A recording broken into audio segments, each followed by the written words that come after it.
We are now less than 24 hours away from a big three-day football spree right here on our network.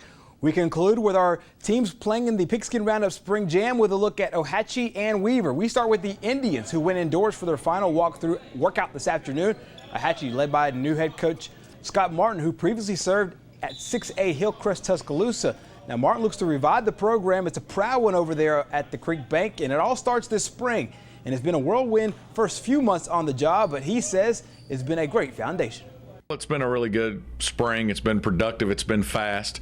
We've had 9 practices. We're looking forward to the spring jamboree tomorrow night. It's just, when you try to get everything in 9 days, sometimes you're always trying to make sure that you do a checklist and you don't leave anything out.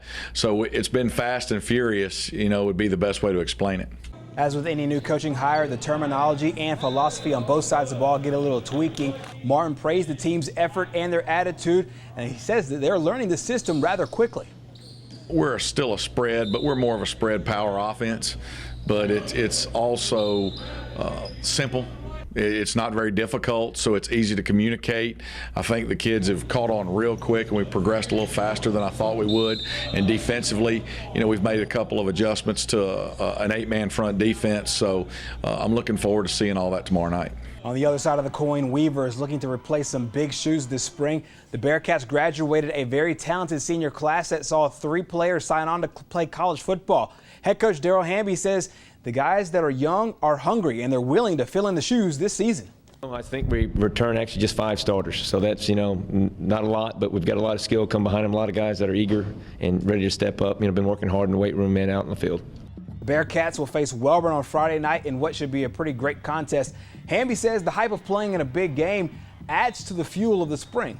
Well, I think it's great for the kids. This makes them, they get pumped up for this. This is a good thing, get to play at JSU. It's always nice to play out there. And then, of course, we'll learn a lot from the film, then get in the weight room in the summer and hopefully learn a whole lot more and make those corrections. The action starts tomorrow with the Pigskin Roundup Spring Jam. Pleasant Valley, Ohatchee, and White Plains will take center stage on day 1. Pleasant Valley and White Plains play the first game. Pleasant Valley and Ohatchee play the last game. Then on Friday, Welborn and Weaver at 5 p.m. Alexandria and Sax after that at 8, all games at JSU Stadium. And then on day 3, it's the big one, 8 games, 16 teams, 10 different counties will all head to JSU Stadium over there, Burgess Snow Field. You can catch all these games live right here on our airways at TV 24, also online at TV24.tv.